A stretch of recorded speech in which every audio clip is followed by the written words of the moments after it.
गांव में सरकारी हैंडपंप के आसपास कुछ विचित्र घटनाएं होने लगी। सभी लोग उन घटनाओं से अचंभित थे।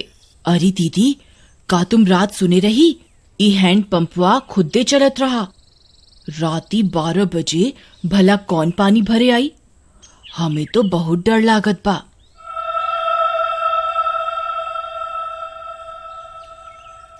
हाँ रानी, हम सुने रही। हमार रिंकिया के पापा तक कहत रही कि हम जाके देखा। हम उनके रोक लिहिस। कौन जाने का बला हुई। फिर उसी रात फिर से 12 बजते ही वह हैंडपंप खुद से चलने लगा।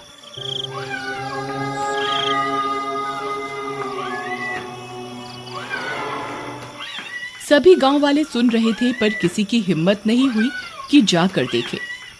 फिर सुबह होने पर, अरे मीना दीदी, चला हो, हैंडपंपवा पर पानी भरे के। हमें अकेले जाते डर लागत बा।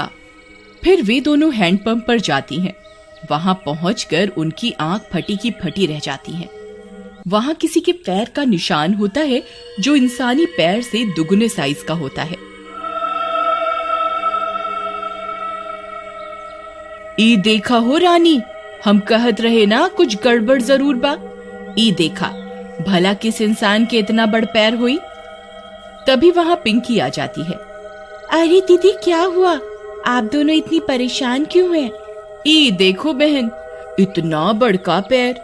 लागत है कौनो शैतान ई हैंडपंपवा पे आया रहा। कम ऑन दीदी, कोई प्रैंक कर रहा होगा। हमारी सिटी में तो ऐसे बहुत करा जाता है। अरे आप शहर से आई रही पिंकी बहन, आप ये सब ना समझी। फिर रात होने पर हैंडपंप फिर खुद से चलने लगता है।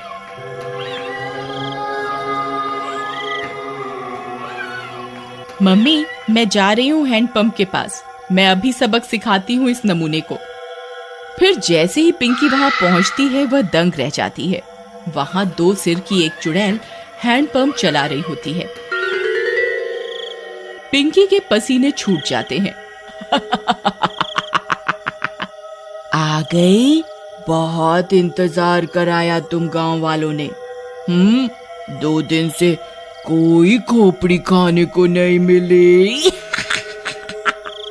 मेरा तो सिर ही दर्द हो गया ये हैंडपंप चला चला के। कितने दिनों में एक शिकार आया है। पिंकी हाथ जोड़कर अपने घुटनों पर बैठ जाती है। चुड़ैल जी, आई एम सो सॉरी। मुझे लगा कोई गांव वालों से प्रैंक कर रहा है। मुझे माफ कर दो चुड़ैल जी। मैं तो पास के शहर में पढ़ती हूँ, इस गांव में घूमने आई हूँ। पर चुड़ैल उसकी विनती नहीं सुनती और उसकी खोपड़ी खा जाती है। फिर अगली सुबह, अरे मीना बहन, देखत हो, आज तो यहाँ खून भी पड़ा बा। कौनो अनहोनी हो गई लागत बा। तभी पिंकी की माँ वहां आ जाती है। अरे कल रात से मेरी पिंकी घर नहीं आई। वो रात इस नल पर आई थी। हाँ, ये खून कैसा पड़ा है? कहीं ये मेरी पिंकी का तो नहीं।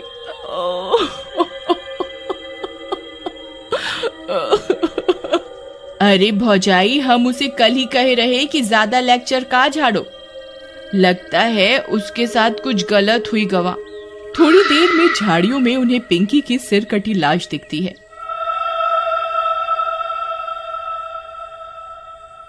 यह बात पूरे गांव में फैल जाती है। सब फैसला करते हैं कि अब से इस हैंडपंप पर कोई नहीं आएगा। फिर रात होने पर वह चुड़ैल फिर से हैंडपंप पर आकर उसे चलाने लगती है, पर कोई नहीं आता। लगता है गांव वाले चालाक बन रहे हैं। इनको किसी और तरकीब से बुलाना होगा, नहीं तो हम भूखी मर जाएंगी। हाँ, पर करें क्या? रुक जा मेरे जुड़वा सिर, अभी तुझे किसी खोपड़ी का स्वाद चखवाती हूँ। फिर वह चुड़ैल पिंकी के घर के पास पहुंच जाती है। वहां जाकर चुड़ैल पिंकी की आवाज में उसकी माँ को आवाज देती है। मम्मी, मम्मी, दरवाजा खोलो मम्मी। मम्मी। पिंकी की आवाज सुन उसकी माँ झट से दरवाजा खोलती है।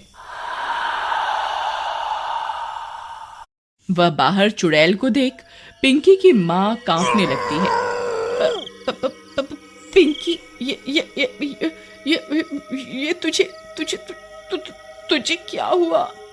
चुड़ैल की एक खोपड़ी अपनी लंबी जीभ से पिंकी की माँ को जकड़ लेती है।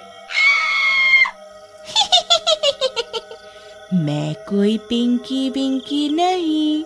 तेरी पिंकी तो कब की हजम भी हो गई होगी। अब तू मेरा खाना बनेगी मूर्ख औरत। फिर चुड़ैल उसकी खोपड़ी काट कर निकाल लेती है और उसे खा जाती है।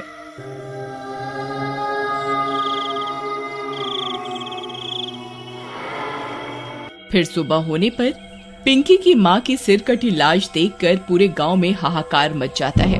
किसी को कुछ समझ में नहीं आता कि ये कौन कर रहा है और क्यों कर रहा है। सुनत हो जी, उस शहर वाली माँ बेटी के कोई मार के मुंडी गायब कर दिया रहा। लगता है कोनो भूत पिशाच ही सब कर रहा है। तुम बाहर ना जावा, तुमका कुछ हो गए तो हम का करब? अरे हमका कुछ ना होई। हम जात रहे वो हैंड पंपवा के आसपास सीसीटीवी कैमरा लगाई खातिर, हाँ, ताकि देख सकें आखिर मामला का बा। फिर वह गांव की कई दीवारों पर सीसीटीवी कैमरा लगा देता है। रात होने पर वह चुड़ैल वापस आती है। वह थोड़ी देर हैंडपंप चलाती है पर कोई नहीं आता। वह गांव में पिंकी और उसकी माँ की आवाज निकालकर सबको बुलाती है पर कोई नहीं आता। लगता है गांव वाले बहुत होशियार हो गए हैं, कुछ करना पड़ेगा। हाँ, कुछ तरकीब सोचो, नहीं तो अगर हम 2 दिन भूखी रही तो मर जाएंगी। गांव वाले हैंडपंप से पानी नहीं भर रहे पर कुएं से तो भर रहे हैं। हम चलकर कुएं में बैठ जाती हैं। जैसे ही कोई आएगा तुम अपनी लंबी जीभ से उसे अंदर खींच लेना, फिर हम उसे खा जाएंगी। हाँ, सही कहती हो। फिर वह चुड़ैल कुएं में जाकर छिप जाती है। सुबह होने पर, अरे सुबह सुबह कहाँ जावत बा? रात शैतानी शक्ति सारे गांव में घूम रही। अरे तू डरा ना, हमार राजकुमारी, हमका कछु ना हुई। हाँ, हम जाए रहे सीसीटीवी कैमरा से रिकॉर्डिंग ले खातिर। हाँ, अच्छा जावत ही हो तो मटका में पानी भर लावा कुआं से। फिर रानी का पति मटका लेकर निकल जाता है। अरे पहले रिकॉर्डिंग निकाला कि कुएं पे जावा? चलो पहले कुएं पे चलते हैं, नहीं तो वहां भीड़ हो जाए। फिर वह कुएं पर जाता है। जैसे ही वह कुएं में अपना घड़ा डालता है, चुड़ैल का सिर अपनी जीभ से लपेट कर उसे अंदर खींच लेता है। वह कुछ बोल भी नहीं पाता और चुड़ैल उसकी खोपड़ी खा जाती है।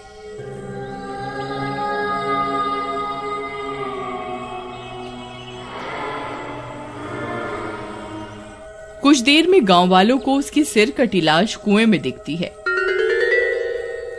इस बार और कोहराम मच जाता है। हम कहर, अरे हम इकरा के कही रही ना जावा सुबह सुबह, पर ये हमारी एक न सुनी। हम तो लुट गईली, बर्बाद हो गईली। हे राम।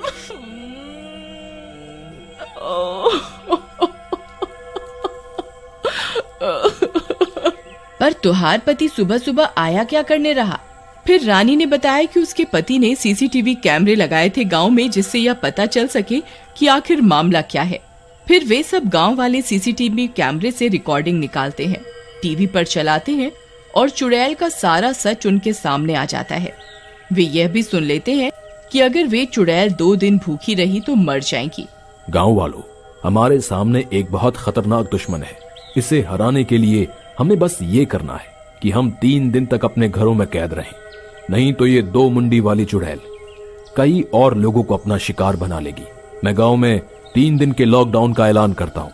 लॉकडाउन होने के बाद वे चुड़ैल 2 दिन तक गांव में आई अपना शिकार पकड़ने के लिए। उन्होंने कई तरकीबें लगाई पर कोई अपने घर से बाहर नहीं आया और वे दोनों चुड़ैल मर गईं।